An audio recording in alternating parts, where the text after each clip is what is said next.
Good morning, everybody. Welcome to our 8 a.m. town hall. Today I'm Alex Sternfeld Dunn, Faculty Senate President, and today I am joined by UP and USS Senate Presidents Trish Gandu and Randy Sessions. We also have KBOR CEO and President Blake Flanders and Acting President and current Provost Rick Muma. We've got some questions today, but as always, if you have something you want to know about, feel free to put it in the comments. I know we have a lot to get through, so we'll try to get to as many of your comments, questions as possible. With that said, Dr. Muma, I think you have a few things you would like to update us on at the university, so I'll turn it over to you. Thank you, Alex. Good morning, everyone. It's bright and early today. Happy Monday. Hope you all had a good weekend. I want to give you a brief update on some of the things we're working on in general this week at the university and in the next several weeks. As you probably are aware, we're still working on budget planning for fiscal year 22. Nothing has really changed that much since we spoke last about it, but I just wanted to reiterate a few things. We're still planning for a 10% cut. We'll know more when revenue estimates from the state come out in November. I know that the deans and directors are working locally with their teams to evaluate what this means for their colleges or their units. Overall, our fall enrollment came in stronger than expected in terms of revenue, so that will help, but we won't know the full picture until we start our spring enrollments, which, by the way, spring enrollments start next month.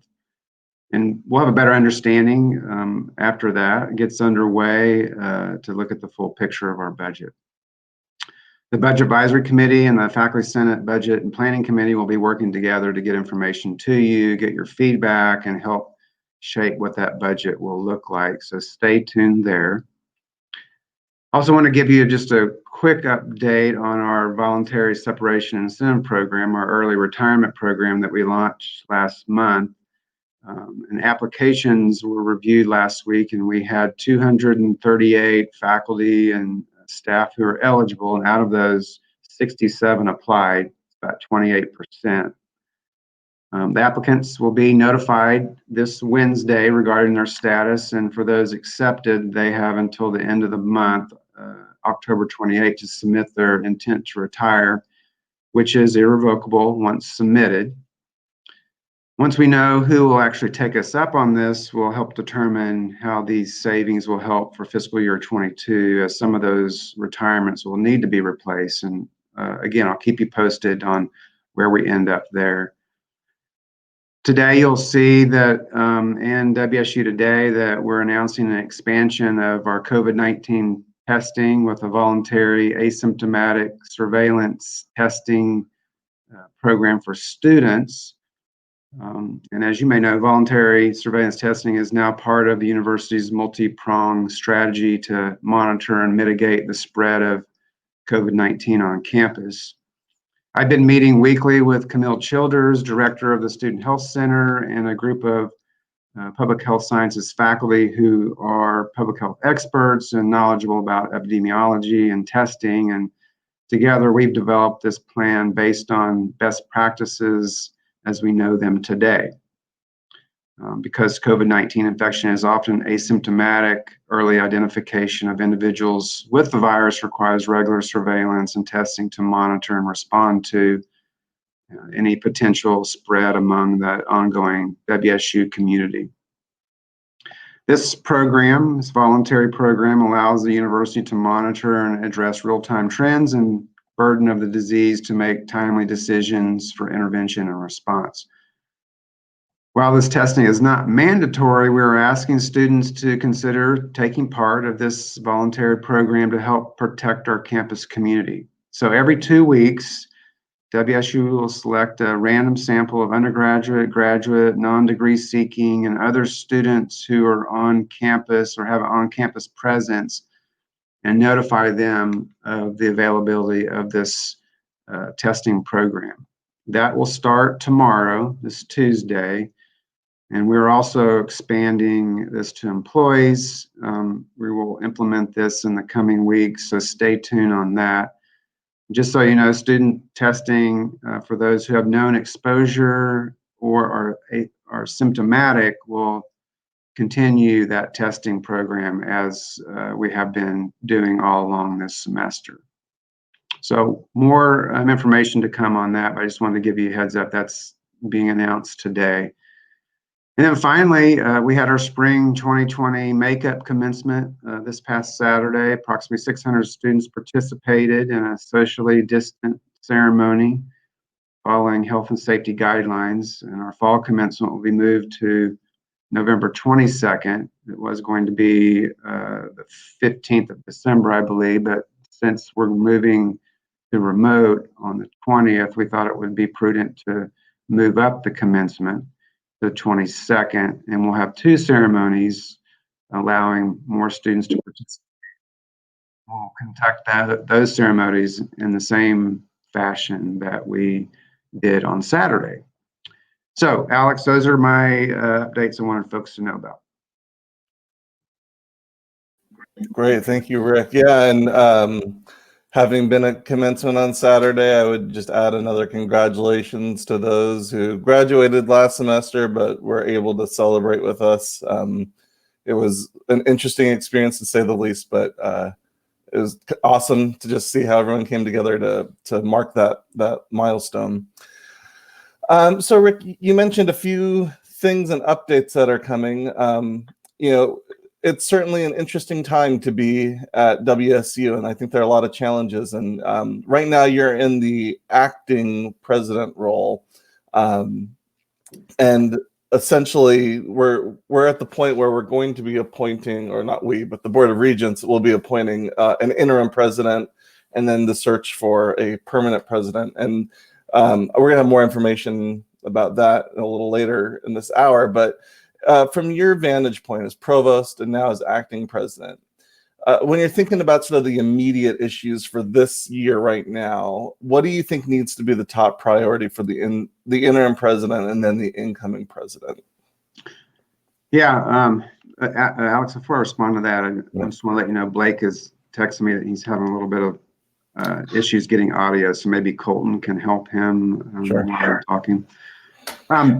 Well, I think several things, but number one, need to keep the faculty, staff, and students moving forward in light of our recent transition, offering support and reassurance and opportunities to discuss, listen, and respond. That's what this is about today, but just to make sure that folks know that we're here for them and we can help move things forward and try to do that as seamless as possible, even in light of just various different distractions that are going on around us. Obviously, the budgetary issues will be very important for whoever the interim is, the next president, and we're in the middle of working on that. So I think we're in a good place to be able to hand that off to whoever those individuals are. We have a great team. Warner Goling, who's the VP for Administration and Finance, and his team have this under control. And as you know, we'll be working with the faculty and staff to help shape that going forward. Another big issue, as I've alluded to already, is responding to the ever-changing COVID-19 situation. The testing program that we're modifying now is part of that, and we just don't know what we will be faced with as time goes on. So keeping on top of that will be important. Of course, we have lots of teams already set up and in place to monitor and help moving things forward. So I feel pretty good about that. And then the last thing I'll say, I think that they will need to continue to focusing on distinguishing WSU as a leader in innovation, both regionally and nationally. We can't just stop being who we are, and to focus on WSU as Kansas's only urban public research university, which is here to make sure we provide educational access to all and help our industry, community, agency partners solve some of their most pressing issues. It'll be important to continue to grow our student body, not just for growth's sake, but also to keep our university strong with revenues to support it. And this would be important to grow our student body from a local perspective and from our local community, but also bring students to Wichita from the I-35 corridor, which we've had a lot of success on. And this will be important as well to continue to provide all of those students relevant applied learning experiences that match the needs of industry in our community, so they can grow and diversify their businesses, their community agencies, which will keep those students here after graduation. They can contribute to the growth of our community. This is so key to what we do as an urban public research university. And another thing that will be important for whoever follows would be to continue to deliver on all this work through the development of the Innovation Campus and working with our local partners and in the region to help shape that. So those are four main things, Alex. I think those are the key things that we're faced with that we need to continue to have focus on. Yeah, thanks. I think there's some big opportunities and big challenges there. You mentioned COVID-19, so I just wanted to follow up with a comment that came in through the YouTube chat. And again, if you have questions, throw them in there, and we're going to try to get to as many as we can. But a question came from Melissa Koza, wondering if the results of the new testing initiative that you announced, is that going to be publicly disclosed on the COVID dashboard as well? Yeah, it'll be included in there, incorporated into that, just be added to the data that we already are collecting. So, Dr. Muma, there were several initiatives that were moving forward over this last year that were priorities for Dr. Golden. Can you give us an update or tell us where we are with those priorities as we move forward? Yeah, thank you, Trish. So many of the things that Dr. Golden was focused on, we were committed to prior to his arrival. Research was one of those, and he obviously, from his background, gave this a new set of energy, I guess, lack of a better way of describing it. And one of the big initiatives was the convergent science proposals that supported that. And those have been awarded. We will continue to support them and other research investments that we have been making. As you know, some of you may know that we're trying to make our PhD stipends competitive with our peers. We've been providing summer support for research students. All of those kinds of things will continue. And then we were also, because we were focused on this prior to his arrival and trying to develop pathways to increase faculty productivity and funded research, we will continue to develop goals around that and to try to make faculty as successful as they can. And remember, this is a part of our Urban Public Research University mission. In terms of digital transformation, that work started 2 years ago with hires in engineering, faculty hires in engineering and liberal arts and sciences, and through that work and additional work from our faculty, we have 4 new degree proposals that are being reviewed at the Board of Regents as we speak. And that came from faculty across 3 different colleges, and that will continue. Part of this was the creation for the National Institute for Digital Transformation and the construction of the NetApp facility on the Innovation Campus, as well as the Smart Factory construction project. Those also will continue as they were a part of our plans prior to his arrival, but he obviously infused some energy into that, and that will continue. We're still moving forward on the conceptual stages of several future construction projects, assuming we can raise the funds. One of those is improving our science and research space in Hubbard Hall. Also, a student space in a future Radigan Student Center addition. and the remodeling of Clinton Hall once it's vacated by the Barton School when it moves into Woolsey into a student success center. So we're wrapping up those conversations and hoping to have some conceptual renderings of those so people can comment and see. We've been working with faculty and staff and students from across the university to make that happen. And it's important to continue those kinds of conversations, because if you don't have the conceptual idea, the rendering, or some what people can look at, you can't get people excited about getting written if you're trying to raise money privately or even bonding. So we'll continue to move on those. There are several task forces that were formed over the last year that yielded reports and recommendations, and those will be continuing to be evaluated to determine best steps forward. So those are some of the main things that I believe that I know will interest a lot of people, and to those that we're working alongside Dr. Golden, and will continue many of those things. So one of the things that President Golden did was made several changes to the administrative structure. Do you foresee any changes in that, or is your plan at this point to keep it? And do you think an interim president might make some changes to that? Well, I think it's always possible and likely, just like Dr. Golden made changes and Dr. Bardo before him.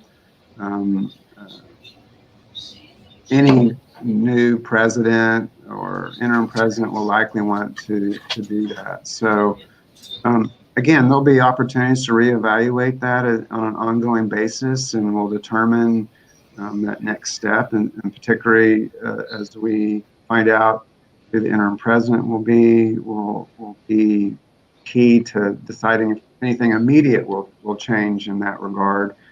But everybody needs to expect, whoever is the interim or permanent president, there will be organizational changes just to help suit that particular individual's leadership style and how they want to move forward with the university. Thank you.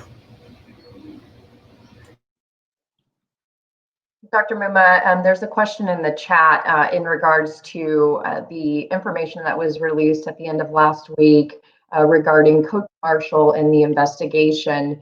Can you give us an idea of the timeline, or do you know the timeline for that investigation to be completed? Well, we're currently in the process of having an outside firm evaluate those allegations. I don't know exactly when that will be completed. We want to make sure that it's done in the right way. And so whatever time that takes, that's the time it will take. And so I don't want to say anything more about a particular date, because I don't know exactly what date that will be.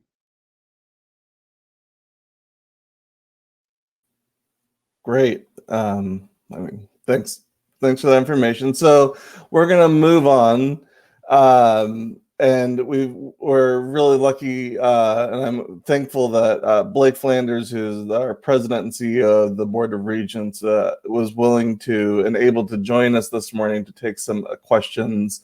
So first off, thank you, President Flanders, for being here. And I know there's been some audio issues, so don't worry. If we lose you, I'll just answer for you. It'll be fun. That'll be fun. I think one of the most pressing questions that has been directed my way, at least, is just sort of curiosity about a timeline as far as the interim president being chosen and when we might be moving forward with a search. I know you probably don't have all those answers yet, but any information would be great. Sure. Thank you, Alex, and thank you for inviting me to the town hall. Yeah, in terms of a timeline, I expect the board, we will meet this week. We have that as an agenda item to select the interim president. In order to have those discussions, obviously you go into executive session, but I expect to do that on Wednesday. If consensus cannot be reached, we may continue with the acting president model. The board is very confident in Dr. Muma's leadership, and we thank him for stepping into this role. So I expect an interim president very soon. In terms of a search timeline, I think we need to have more discussion there. But again, we will continue to keep the university in the loop in terms of that timeline. So we'll know more really after the board meets this Wednesday. Thank you.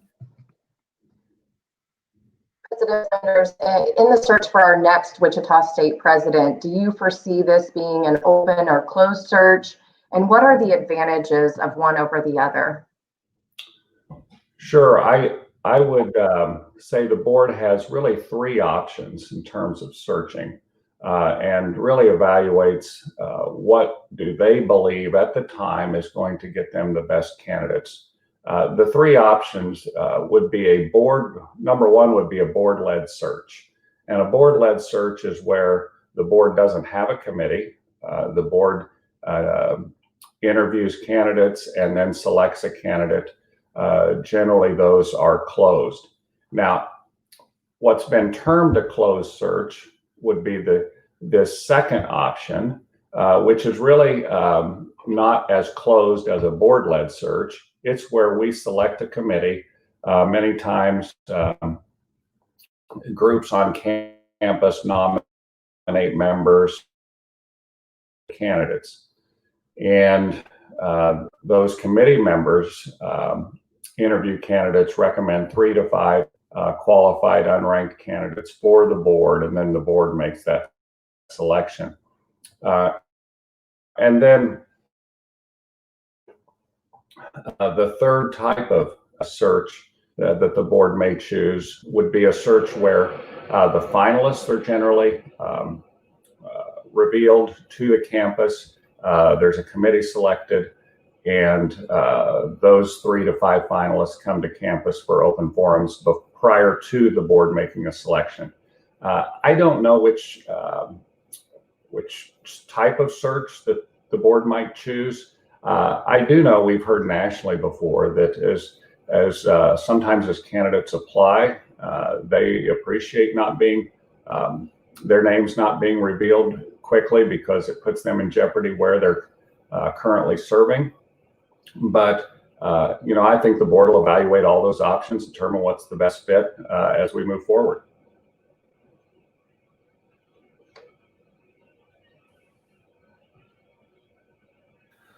Randy, I think you've got a great question, but you're muted. Sorry about that.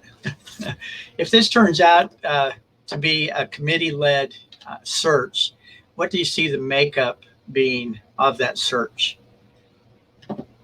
Or of the committee, I guess.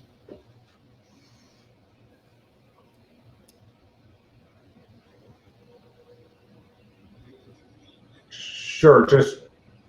Just so I heard correctly, I think the question was if this were a committee search, what's the makeup of the committee? I expect the committee to have on-campus groups, faculty, staff, particularly students, someone from the administrative team, and then also community members as well. Similar to what we've done in the past, at times, generally we have faculty who are serving in faculty senate roles or leadership roles within the faculty, and generally we have students who are serving in leadership. Looks like we lost Blake Flanders. That's okay. We'll get him back, I'm sure. I think what he was about to say, though, I will speak for him, is bringing in students who also served in student leadership areas around the university. Hi, Blake, you're back. Oh, it's great to be back. I hope I was able to. Did you hear any of my answer on that question? Yeah. I hope I was able to answer that. Sorry for that. Yeah. Yeah, and I just sort of we lost you right at the end when you were talking about the students, but I filled in for you students who usually serve in a leadership capacity at the university. Sure. Yeah. You know, I know that there are a lot of people who want to know, why Dr. Golden resigned, and I also recognize that's a confidential personnel issue, and we're not going to get those answers. But I think to move forward, I think one of the questions that has come up is when you think about the type of leadership that the board is looking for our next president, what are some of those leadership qualities that you're hoping for, that you want to see, that shows you that this is going to be a person for the long haul who's going to make the choices that the board wants to see?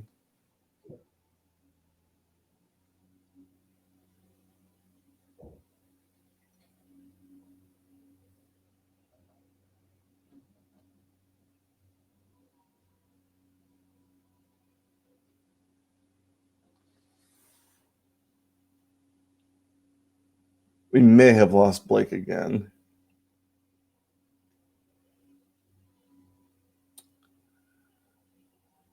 I think we've lost Blake again.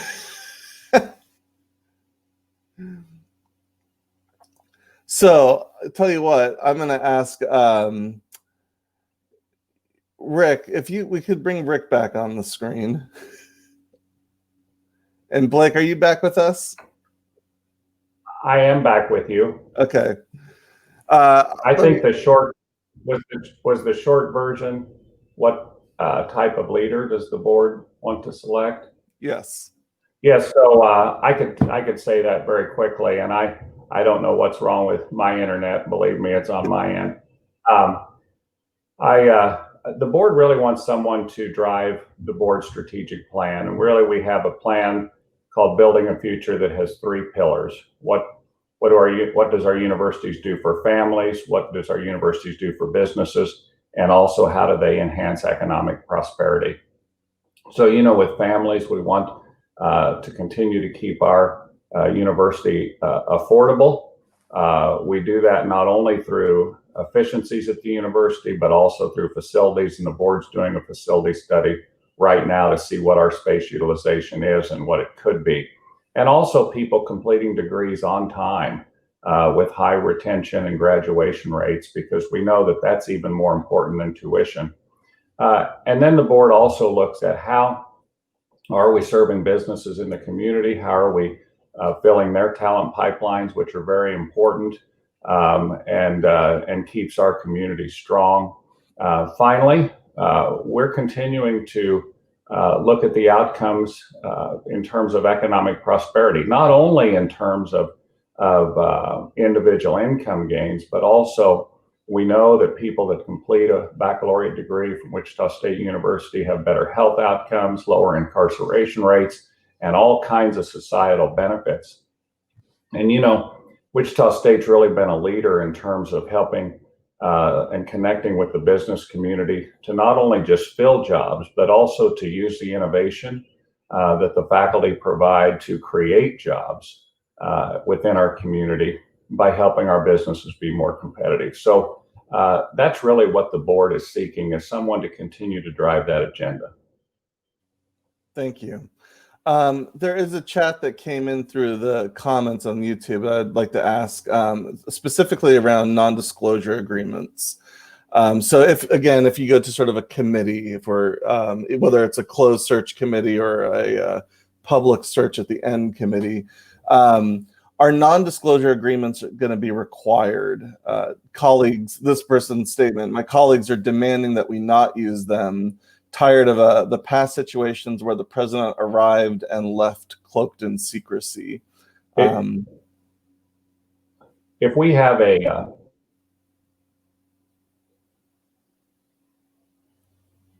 I think I heard the question, if we have a search with a committee, do we need to have non-disclosure agreements? I think it depends on the type of search that the board has.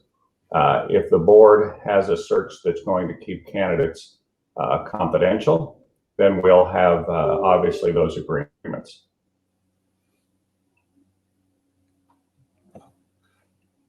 Okay, thanks, Blake. There's also a question in the chat.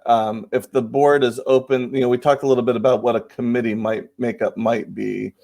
And is the board open to requests from campus stakeholders about people that they would like to see not included in the search?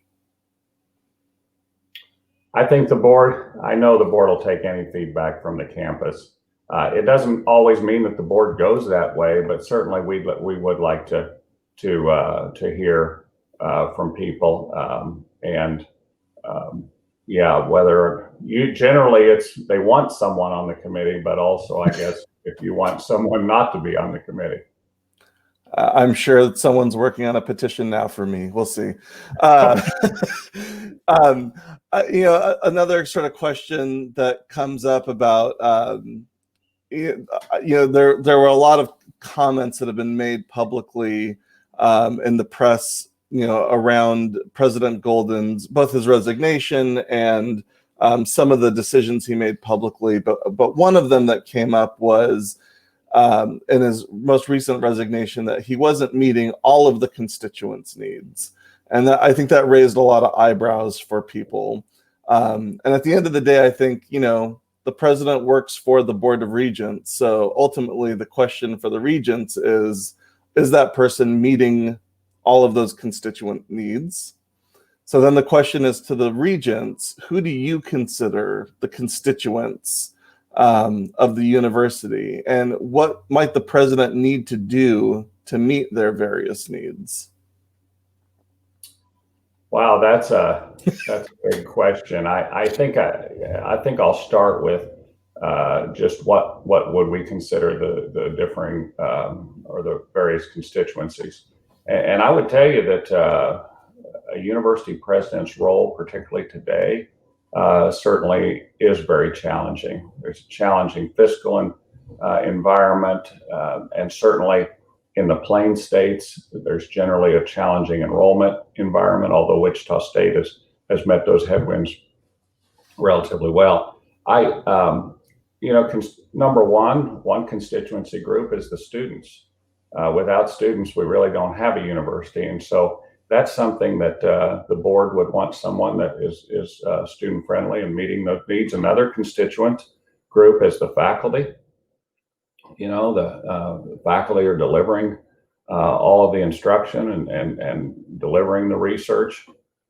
A third constituency group would be all of the other staff at the university, in addition to faculty, people that really make the university run. The people who are in charge of facilities or supporting that mission to keep those facilities in shape and those grounds in shape, and supporting the administrative structure and those leaders on campus. And then we have alumni. That's another constituency group that might have different needs that a president needs to be aware of.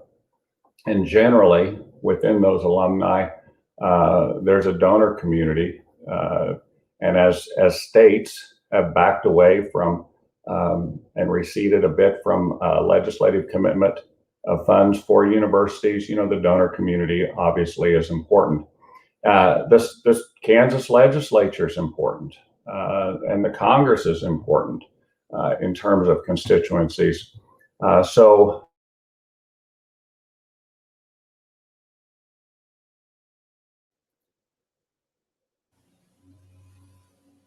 Blake, you froze up right there at the very last end after Congress. I would just say there's many different groups with many different needs. Yeah, so I think one of the things we're seeing with presidents in the last 25 years is they become more and more externally focused.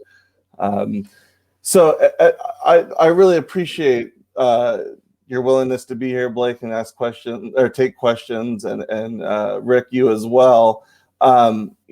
We had some prepared questions. I want to continue to encourage those who are watching to post your questions in the comments, and we will get to them as best we can. I want to sort of turn over to Dr. Muma for a second. In your role as acting president and provost, I think something that's come up a bit in these conversations, and it's going back to constituencies, is the role of donors on our university. And Blake mentioned the sort of decline in public funding and the donors sort of filling that role. And so, Rick, if you could talk a little bit about your thought process about what is the role of donors on our campus, and what part do they play? And you're also there we go.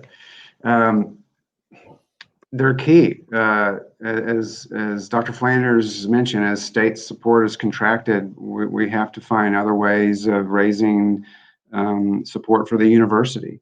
But I want to remind everybody that last year we had 13,000 donors. I'm a donor. Many of you who are listening are donors. And everybody has a certain interest in the university, and to blanket donors somehow as a negative thing, I think is really unfair. And I want to just also say that in my work as provost over the years, and just my many years here at the university, almost 25 years, I don't have conversations with people who are donors who are trying to influence me in any way that to shape our curriculum or how we hire people or any of those things. It's just not part of the conversation.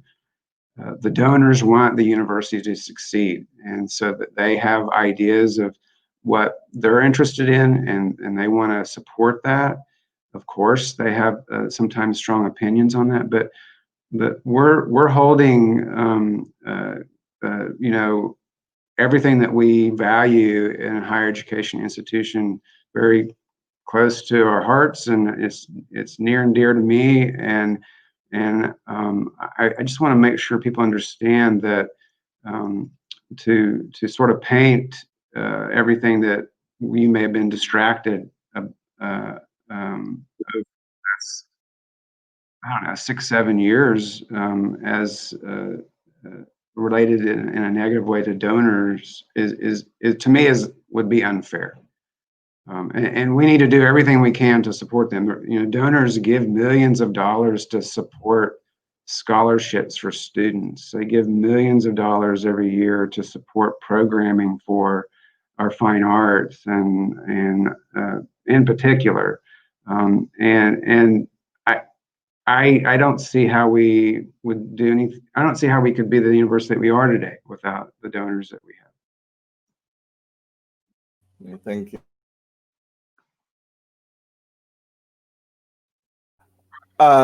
Another question that came into the chat, going back to sort of those constituent groups.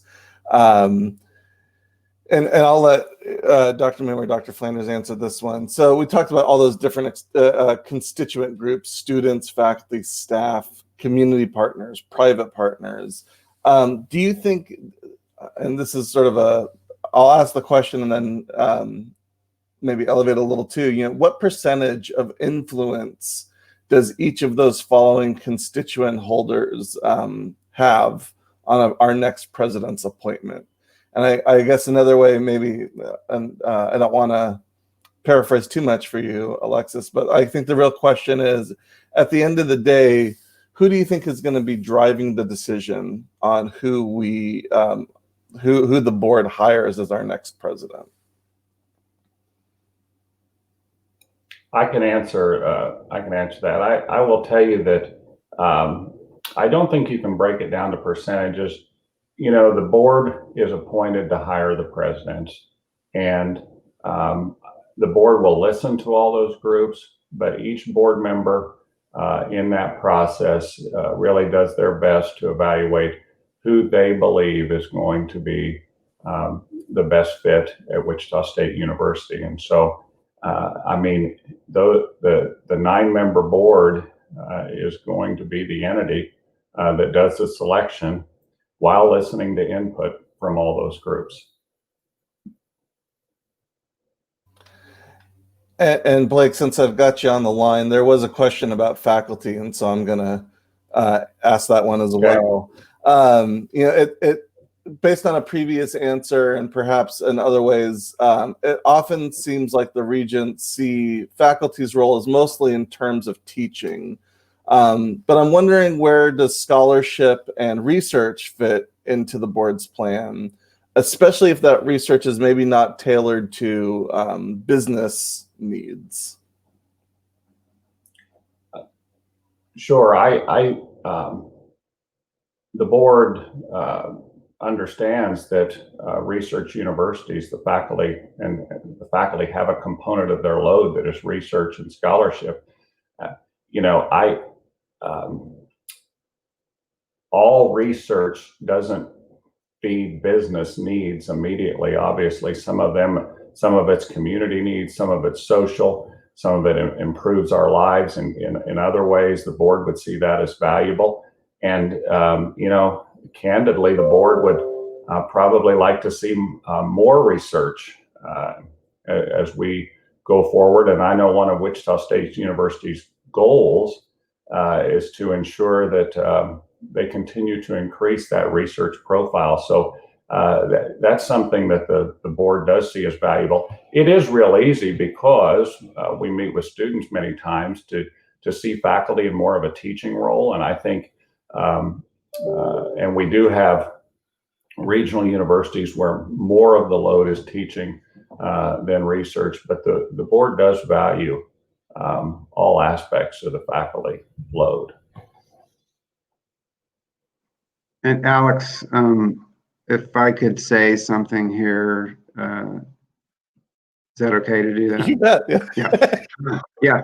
So, and I know that we like to use these little buckets, but doing research on campus, 9 times out of 10 involves students, which there's a teaching aspect to that too. So I think that to clearly delineate them in that way is probably not the best way to describe what faculty do, because I know, and we have Mariah Beck here who's on the chat today, and I know that she's heavily involved in working with students and improving their research skills, but also to help further the research of faculty. So the two go hand in hand.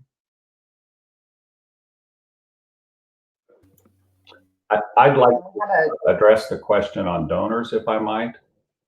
I didn't, and so there was a discussion about donors, and I would say donors are very important. I don't want to leave this conversation without saying that the funding we receive from the legislature is very important as well, because generally all donors, including the smallest donors, generally want their gift to go to a specific place. So you either give to a scholarship, some give to a building, some give to a sports program, and those are directed. There's very few people that give to improving the boiler room or give to having better internet on campus. Somebody needs to give to me to have better internet at my home. But so those operations and keeping a university running, it is so important that we have support from the Kansas legislature as well. This next question that came in from the chat is in relation to donors. And so Dr. Allen is asking, how should the board and Wichita State administration ascertain the views of the donor community? And what role should public comments by individual donors play in this process? And I think he's alluding to some comments that were recently made publicly. Is that question for me? Yes, sure.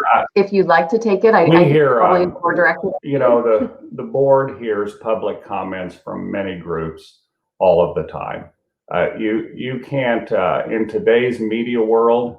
Generally, many will read the newspaper, but candidly, there's a lot of different ways to respond to the board besides only the newspaper, and that's something that's really changed. You would not believe the number of emails at times we receive, just on different issues, and so really there's, the board hears those comments. Here's what we ensure. We ensure that the board sees every comment. And so if someone sends us a comment, it doesn't mean that the board is going to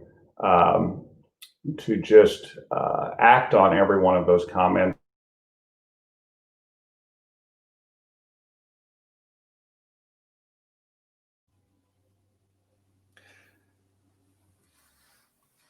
I think we've lost Blake again, but I'll speak for him, or I'll finish the thought. I think what Blake was alluding to is, and I will tell you in my personal experience, this is true.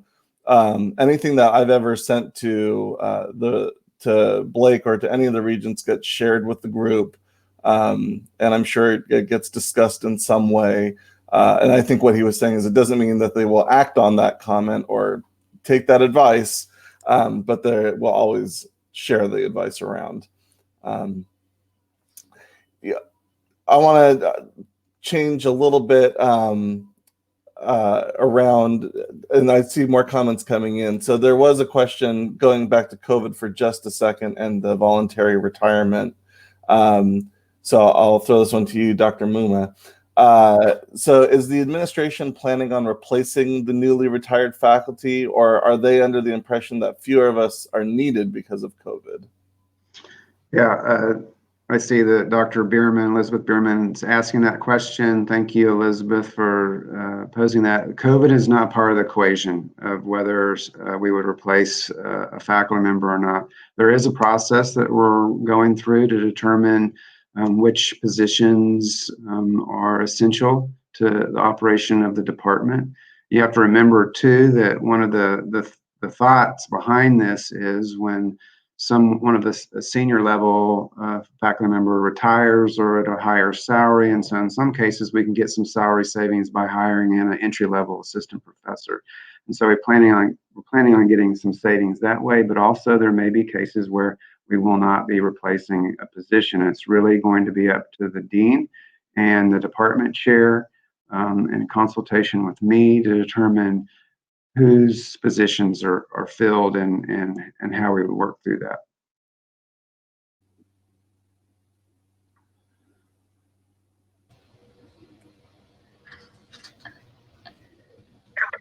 There was a question back in the chat. It's been back quite a ways.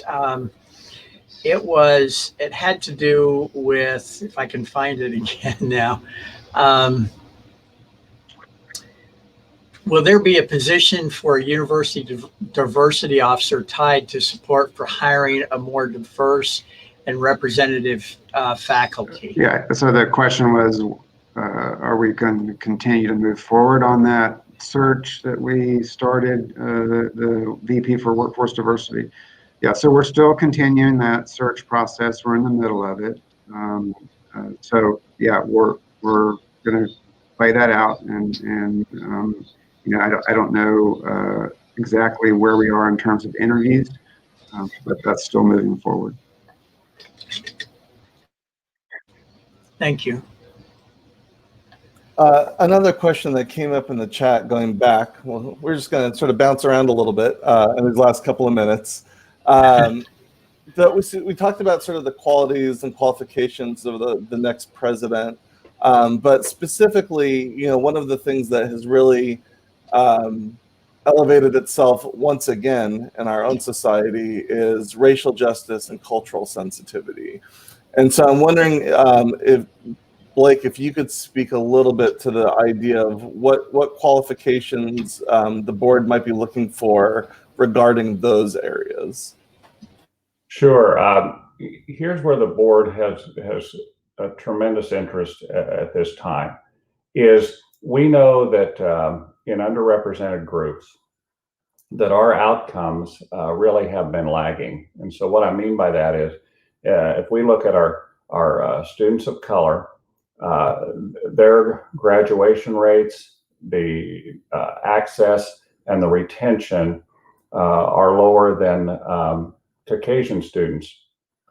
And although we'd like to increase each outcome, we certainly want to close those gaps. And so that's going to be a very important priority for the board. Yeah. We also do not want to wait on hiring a new president to get that started. So we want to begin that immediately. That's why I've been meeting with the diversity officers of every university campus and forward. Yeah, I think this is something that's urgent, and I know, having now sat in on a few regents meetings, that it's something that the board is talking about pretty regularly. So I think that is a good sign. Once again, I'll make a pitch for any other. We're kind of coming to the end of our town hall, but if there's any comments that we didn't get to, now's your chance. You can throw them in there. But while we wait to see those last couple of comments come in, I do want to give a quick shout out. Actually, I'm going to put Trish on the spot and ask Trish to do this. We have a support food locker, and it's something that we're pretty proud of. And so, Trish, why don't you give some details, because I think there's a little friendly competition coming up. There is. Again, this year, we have challenged the faculty. So the staff faculty challenge to stock the Shopper Support Locker. It starts today, so information will be out. I have not checked WSU Today this morning, but it may be in there, and there will be emails going out to individuals later today or this week with more information. But you'll have the option to donate in person if you'd like to the SGA office in the RSC, or you can donate online. So there will be links in the communication that show you where you can go donate monetarily if you'd like to, and you will be able to indicate if you are faculty or staff, so that we can account for all of the donations that are made to determine who our winner is. So let's help to stock the Shopper Support Locker. It's a great program on our campus, and keep in mind that this time of year is not the only time to donate. You can donate to it any time throughout the year. And I just want to go on record saying that the faculty are going to win this year. We'll see. We're going to do it. Another comment that I'm going to bring us back. Thank you, Trish, for that. And I think it's an important thing that our campus does, and I'm really excited about being a part of it this year. And we're gonna do our best. Everyone wins when we have a healthy competition like this. Going back, there's another comment that came in. You talked about state legislatures and their funding of our public universities, and I think the last time I checked, right now we get about 20% of our funding from the legislature, and so the question kind of came up about what's KBOR able to do to employ or to lean on the legislature. Let me actually ask. I'll ask Aaron, put it better than I can. So what strategies is KBOR able to employ to lean on the legislature to maximize funding to state universities? Yeah, so that's a good question. I would tell you that there's not a magic strategy to receive legislative appropriation. What legislators are essentially the public. They're elected by the public. They're elected by you to determine, what the needs of the state are and how those funds should be expended. I think the important piece is to not lose connection with the public and to remember that we are public universities and not forget that public name. I believe that's very important, and I believe that funding then follows that. So I think it's great to talk about Wichita State University and all the good things happening, but maybe even better to say all the good things happening for Kansas because of Wichita State University, what they do for families, what they do to help businesses, and what the university does to improve the life of each Kansan and the individual communities within Kansas. Yeah, I think that's important. I think it's important for us as public citizens to also, help remind our legislators that, funding is important, and using our own voice to stress that.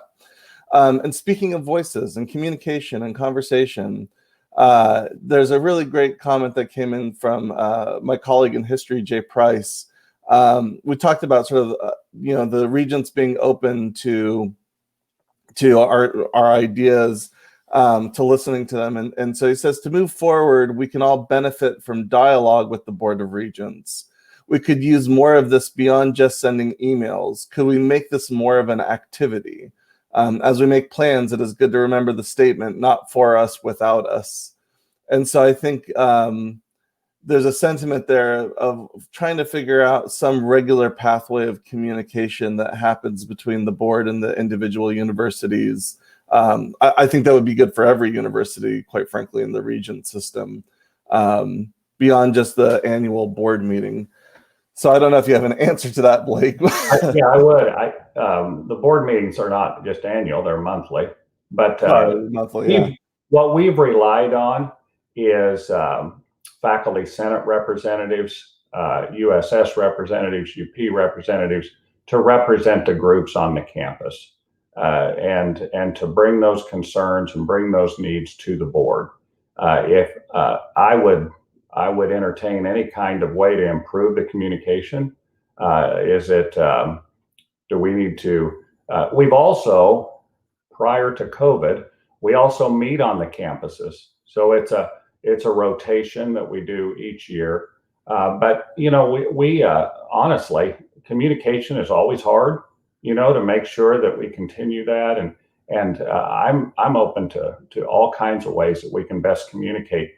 If you feel like your representative isn't communicating with the board, that should be a discussion first on campus, and then with me.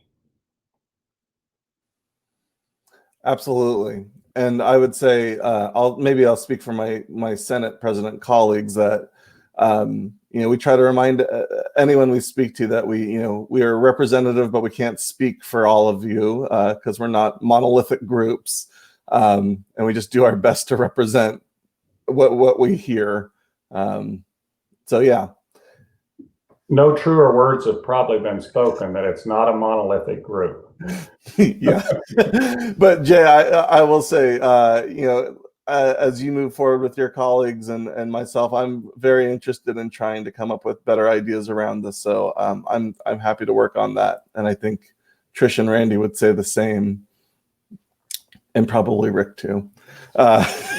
So I can't believe it, but we're at the end of our time. I want to thank Blake Flanders, Rick Muma. I want to thank you both for your time.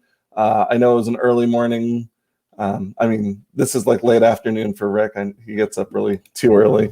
But I want to thank you both for being here and taking our questions and being available to us. And with that, are there any closing words that want to be shared, or? I'll just say thank you all. We appreciate the questions, and I don't know when the next town hall is, but I think we do have one scheduled before the end of the semester, and we'll keep you updated, of course, through the Faculty Senate as well. And I just want to add, other than the all the information, there are a couple of important things just for our university community that got shared. I want to make sure, because I don't know all of these have been publicly shared as widely yet, but the change of graduation day to November 22nd, and I know more details are coming out about how that's going to work. So move up your time there. I think we do have another town hall scheduled for November. I was trying to find it on my calendar, but wasn't able to find it. And competition starts today for the food locker. So with all of that, I still think it's a great day to be a shocker. And I want to thank everyone for your time, and have a great, it's Monday. Have a great week. We'll see you later.